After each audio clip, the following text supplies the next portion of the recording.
जम्मू कश्मीर में अनुच्छेद 370 पर कांग्रेस का यूटर्न, भड़क गई उमर अब्दुल्ला की पार्टी। कांग्रेस के राष्ट्रीय अध्यक्ष मल्लिकार्जुन खड़गे द्वारा अनुच्छेद 370 की बहाली की मांग से पलटने के बाद जम्मू और कश्मीर कांग्रेस प्रमुख तारिक हामिद कर ने भी इस मुद्दे पर इसी तरह का रुख अपनाया। उन्होंने कहा कि विधानसभा द्वारा पारित हालिया प्रस्ताव में अनुच्छेद 370 की बहाली की कोई मांग नहीं उठाई गई है और न ही कहीं और इसका उल्लेख किया गया है। कांग्रेस के इस यूटर्न पर सत्तारूढ़ नेशनल कॉन्फ्रेंस ने हमला बोला है। नेशनल कॉन्फ्रेंस एनसी के नेता और सांसद आगा राहुल्ला ने कांग्रेस पर तीखा हमला करते हुए कहा कि कोई भी यह अधिकार नहीं रखता कि वह विधानसभा द्वारा पारित प्रस्ताव को गलत तरीके से प्रस्तुत करे। आगा ने कहा कि कांग्रेस को यह स्पष्ट करना चाहिए कि वह अनुच्छेद 370 की बहाली के मुद्दे पर क्या स्टैंड लेती है। कांग्रेस और नेशनल कॉन्फ्रेंस का रुख जम्मू और कश्मीर। कांग्रेस और नेशनल कॉन्फ्रेंस का रुख जम्मू और कश्मीर। कांग्रेस प्रमुख तारिक हामिद कर ने कहा, अनुच्छेद 370 की बहाली की मांग न तो पिछले हफ्ते जम्मू कश्मीर विधानसभा द्वारा पारित प्रस्ताव में उठाई गई थी और न ही कहीं और जिसका जिक्र किया गया।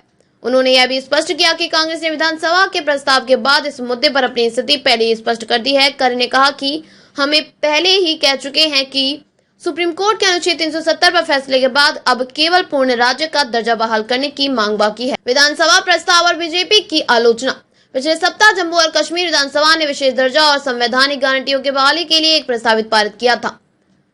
इस प्रस्ताव को भाजपा के विरोध के बावजूद ध्वनि मत से मंजूरी दी गई। कांग्रेस के सभी 6 विधायक भी इस प्रस्ताव के पक्ष में मतदान किए थे। कर ने कहा, हम पहले ही कह चुके हैं कि सुप्रीम कोर्ट के फैसले के बाद जो सबसे बड़ी मांग होनी चाहिए वह राज्य का दर्जा बहाल करना है। भाजपा इस मुद्दे को राजनीतिक लाभ के लिए तोड़ मरोड़ कर पेश कर रही है।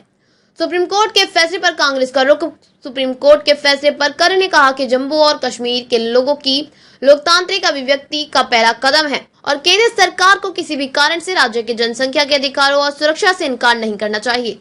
नेशनल कॉन्फ्रेंस और कांग्रेस ने संयुक्त रूप से विधानसभा चुनाव लड़ा था। कांग्रेस ने कहा था कि वह तब तक उमर अब्दुल्ला के नेतृत्व वाली सरकार में शामिल नहीं होगी जब तक राज्य का दर्जा बहाल नहीं हो जाता। कांग्रेस की अंदरूनी स्थिति। कांग्रेस के अंदरूनी सूत्रों के अनुसार पार्टी में उमर अब्दुल्ला सरकार में शामिल होने के निर्णय इसलिए नहीं लिया क्योंकि उसे डर था कि भाजपा नेशनल कॉन्फ्रेंस के साथ गठबंधन की घटना का उपयोग महाराष्ट्र और अन्य राज्यों में होने वाले आगामी विधानसभा चुनावों में अपने लाभ के लिए कर सकती है। ऐसा इसलिए क्योंकि नेशनल कॉन्फ्रेंस अनुच्छेद 370 की बहाली की मांग कर रही है।